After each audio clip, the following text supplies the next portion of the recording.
Sir side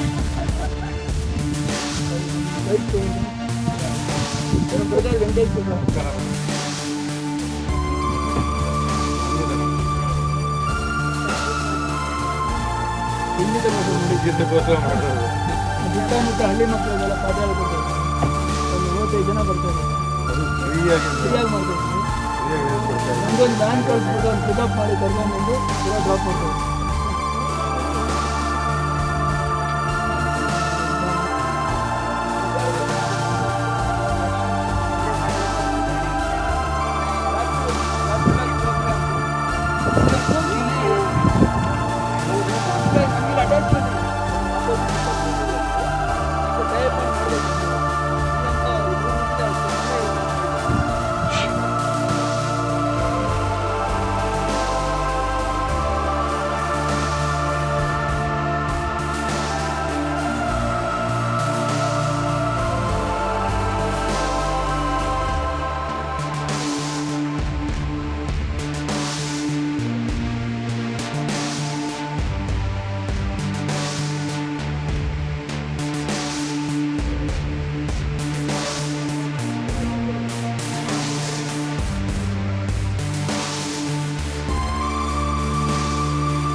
ಅದೇ ಶ್ರೀ ರಾಮಸೇವಾ ಮನೆ trust ಅದು ಸ್ಥಾಪನೆ ಮಾಡಿದ ನಮ್ಮ ತಂದೆ ಎಸ್ ವಿ ನಾರಾಯಣ ಸ್ವಾಮಿರಾವ್ ಅಂತ 1939 1939ನಲ್ಲಿ ಶುರುವಾಗಿ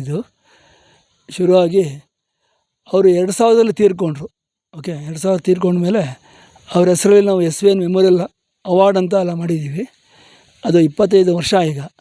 ಅದು ಪ್ರಖ್ಯಾತ MS ಸುಬ್ಬಲಕ್ಷ್ಮಿ, ಬಾಲಮುರಳಿ ಕೃಷ್ಣ, ಪಂಡಿತ್ ಜಸರಾಜ್, ಭೀಮಸೇನ್ ಜೋಶಿ ಇದರ ಹಲವಾರು ಇವರಿಗೆ ಕಲಾವಿದರು ಕೊಟ್ಟಿದ್ದೀವಿ. ಮೊನ್ನೆ ಈ ವರ್ಷ ಏಪ್ರಿಲಲ್ಲಿ ಚಿತ್ರವನ್ನ ರವಿಕಿರಣ್ ಅಂತ ಅವ್ರಿಗೆ 25 ವರ್ಷದ ಅವಾರ್ಡು ಅವ್ರಿಗೆ ಕೊಟ್ಟು ಎಸ್ ವಿ ಎನ್ ಅವಾರ್ಡು ಅದು ಇಲ್ಲೇ ನಡೀತು. ಸೊ ಇದು ಎಸ್ ವಿ ಎನ್ ಮೆಮೋರಿಯಲ್ ಹಾಲ್ ಅಂತೇಳಿ ನಮ್ಮ ತಂದೆ ಹೆಸರಲ್ಲಿ ಇದನ್ನು ಶುರು ಮಾಡಿದ್ದೀವಿ. ಇದು 1.5 ವರ್ಷ ಆಯಿತು ಶುರುವಾಗಿ.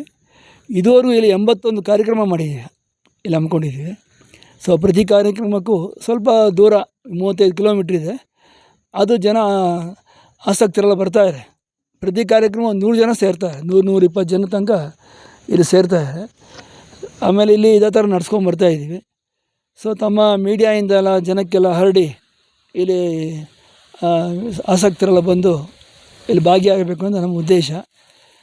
ಇಲ್ಲಿ ಜನ ಬರೋದಕ್ಕೆ ನಾವು ಸಿಲ್ಕ್ ಇನ್ಸ್ಟಿಟ್ಯೂಟು ಆಮೇಲೆ ಮೈನ್ ರೋಡಿಂದ ಇಲ್ಲಿ ಪಿಕಪ್ ಆ್ಯಂಡ್ ಡ್ರಾಪು ಮಾಡ್ತಾಯಿದ್ದೀವಿ.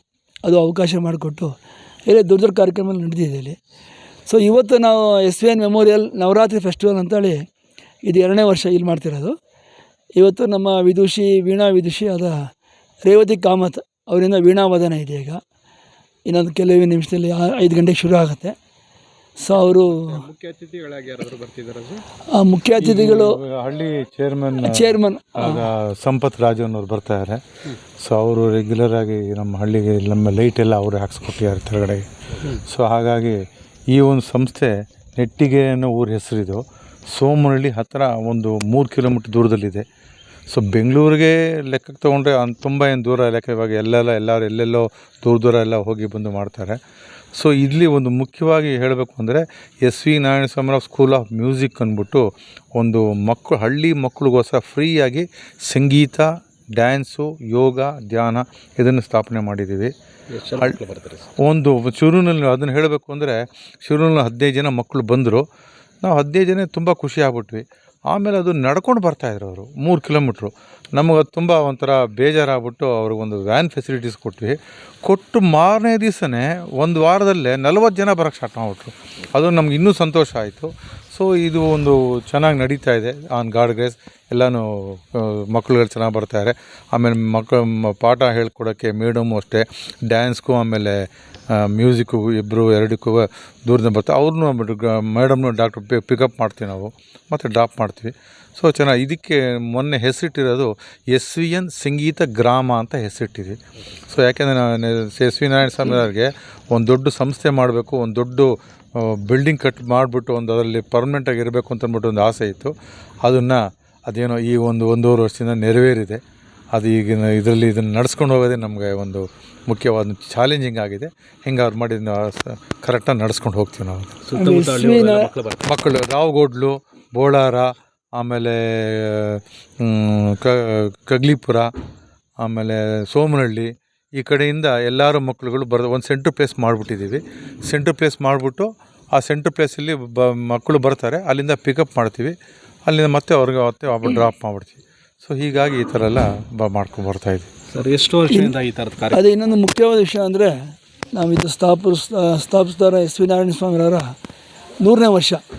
100ನೇ ವರ್ಷಕ್ಕೆ 100 ಕಾರ್ಯಕ್ರಮ ಹಮ್ಮಿಕೊಂಡಿದ್ದೀವಿ. ಆಗಲೇ ಒಂದು 80 ಕಾರ್ಯಕ್ರಮ ಆಗಿದೆ, ಇನ್ನು 20 ಕಾರ್ಯಕ್ರಮ ನಡೆಸ್ತಾ ಇದೆ. ಸೊ ಅದು ನೆಕ್ಸ್ಟು 2026 ಏಪ್ರಿಲ್ ತನಕ ನಡೀತದೆ ಕಾರ್ಯಕ್ರಮಗಳು. ಸೊ ಹಲವಾರು ಕಾರ್ಯಕ್ರಮ ಅಂದ್ಕೊಂಡಿದ್ದೀವಿ. ಆ 100ನೇ ವರ್ಷದ ಕಾರ್ಯಕ್ರಮ ಒಂದು 12 ದಿನ ಮಾಡ್ತಾಯಿದ್ದೀವಿ ಏಪ್ರಿಲ್ನಲ್ಲಿ. ಅದು ರಾಮನವಮಿ ಟೈಮಲ್ಲೇ ಮಾಡ್ತಾಯಿದ್ದೀವಿ. ಈಗ ನಮ್ಮ ತಂದೆಯೇ ರಾಮನವಮಿ ಶುರು ಮಾಡಿದ್ದು ಬೆಂಗಳೂರಲ್ಲಿ. ಓಕೆ, ದೊಡ್ಡ ಚಪರಾಗಿ ಶುರು ಮಾಡಿದ್ದು. ಸೊ ಅದಕ್ಕೋಸ್ಕರ ಅವರ ನೆನಪಿನಲ್ಲಿ ಒಂದು 10 ದಿನ ಅವರ ಲೆಗಸಿ ಮಾಡ್ತಾಯಿದ್ದೀವಿ. ರಾಮ್ ಪ್ರಸಾದ್, ನಾನು ಮ್ಯಾನೇಜಿಂಗ್ ಟ್ರಸ್ಟಿ.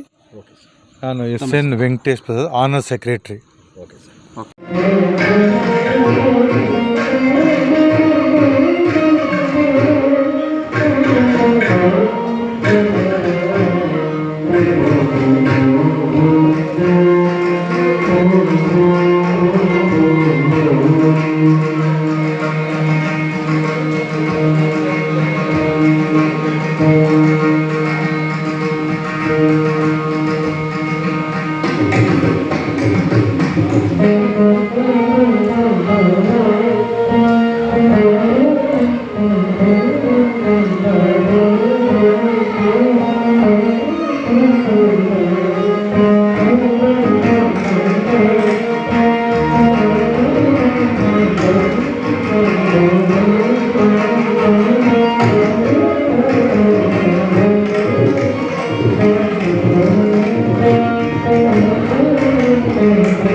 ಈಗ ನನ್ನ ಹಳ್ಳಿಗೆರೆ ಸ್ಕೂಲಲ್ಲಿ ಒಬ್ಬರು ಸಂಗೀತ ಟೀಚರ್ನ ಗೊತ್ತು ಮಾಡಿದ್ದೀನಿ.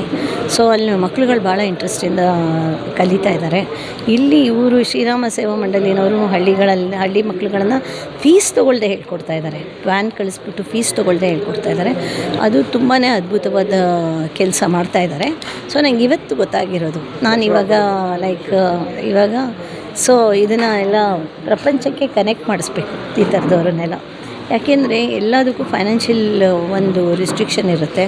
ಈಗ ಏನಾಗುತ್ತೆ ಅಂತ ಹೇಳಿದ್ರೆ, ಇದು ಎಲ್ಲ ಒಟ್ಟು ಸೇರಿದಾಗ ನಂದೊಂದು ಸ್ಕೀಮ್ ಇದೆ. ಆ ಸ್ಕೀಮ್ ಏನಂತ ಹೇಳಿದ್ರೆ 1 ಲಕ್ಷ ಜನ ಒಟ್ಟಾಗೋದು. 1 ಲಕ್ಷ ಜನ ಒಟ್ಟಾಗಿ ಒಬ್ಬೊಬ್ಬರು ₹1 ದಿನ ಕಾಂಟ್ರಿಬ್ಯೂಟ್ ಮಾಡೋದು. ₹1 50 ಕಾಂಟ್ರಿಬ್ಯೂಟ್ ಮಾಡ್ಬೋದು. ಸೊ ₹50 ಮಾಡಿದ್ರೆ ಎಷ್ಟಾಯಿತು? ಒಂದು ತಿಂಗಳಿಗೆ 15 ಕೋಟಿ ಆಯಿತು. 15 ಕೋಟಿ ಇಟ್ಕೊಂಡ್ರೆ ನಾವು ಎಷ್ಟೆಲ್ಲ ಮಾಡ್ಬೋದು. ಈಗ 2 ತಿಂಗಳ ಕೆಳಗಡೆ ನಾವೊಂದು ETM ಅಂತ ಸ್ಟಾರ್ಟ್ ಮಾಡಿದ್ದೀನಿ, ಎಜುಕೇಷನ್ ಟೆಕ್ನಾಲಜಿ ಮ್ಯಾಟರ್ಸ್ ಅಂತ. ಹಳ್ಳಿಗಳಲ್ಲಿ ಒಂದು ಮೊಬೈಲ್ ಲ್ಯಾಬ್ರೇಟ್ರಿ ಕೊಟ್ಟಿದ್ದೀನಿ. ಒಂದು 5 ಸ್ಕೂಲ್ಗೆ ಆ ಮೊಬೈಲ್ ಲ್ಯಾಬ್ರೇಟ್ರಿನಲ್ಲಿ ಮೊಬೈಲ್ ಇದನ್ನು ಸೈನ್ಸ್ ಅಪ್ರೇಟಸ್ ಇಟ್ಕೊಂಡು ಆ ವ್ಯಾನು ಒಂದು ಸ್ಕೂಲಿಂದ ಇನ್ನೊಂದು ಹಳ್ಳಿ ಸ್ಕೂಲ್ಗೆ, ಇನ್ನೊಂದು ಸ್ಕೂಲಿಂದ ಇನ್ನೊಂದು ಸ್ಕೂಲ್ಗೆ ಹೋಗುತ್ತೆ. ಅದೇ ಥರ ಸಂಗೀತ ನನ್ನ ರಕ್ತದಲ್ಲಿ ನಮ್ಮ ತಂದೆಯಿಂದ ಬಂದಿರೋದು. ಆಮೇಲೆ ಸಂಗೀತದಿಂದ ಎಷ್ಟು ಅದ್ಭುತ ಇದು ಸಪೋರ್ಟ್ ಆಗುತ್ತೆ ಜೀವನಕ್ಕೆ ಅನ್ನೋದು ನಾನು ಕಂಡುಕೊಂಡಿದ್ದೀನಿ. ಇಲ್ಲಾಂದಿದ್ರೆ ಈಚೆಗೆ ನಮ್ಮ ಹಸ್ಬೆಂಡ್ ಹೋದ್ಮೇಲೆ ಮನೆಯಲ್ಲಿ 2-3 ಟ್ರಾಜಿಡೀಸ್ ಆಯಿತು. ಅದೆಲ್ಲ ಆದಮೇಲೆ ಅದನ್ನೆಲ್ಲ ಎದುರಿಸಿ ಈ ಥರ ನಿಂತಿದ್ದೀನಿ ಅಂದರೆ ಸಂಗೀತನೇ ಕಾರಣ. ದಸರಾ ಹಬ್ಬಕ್ಕೆ ಒಂದು ವಿಶ್ ಮಾಡಿ ಎಲ್ಲರಿಗೂ ದಸರಾ ಹಬ್ಬದ ಶುಭಾಶಯಗಳು. ನಾನು ಇವಾಗ ಏರ್ಪೋರ್ಟಲ್ಲಿ 9 ದಿನ, ನೀವು ನಾಳೆ ಅಲ್ಲಿಗೂ ಬರಬೇಕು, 9 ದಿನದಿಂದ ಏರ್ಪೋರ್ಟಲ್ಲಿ ನಾನು ಸಂಗೀತ ಕಚೇರಿಗಳನ್ನು ಅರೇಂಜ್ ಮಾಡಿದ್ದೀನಿ.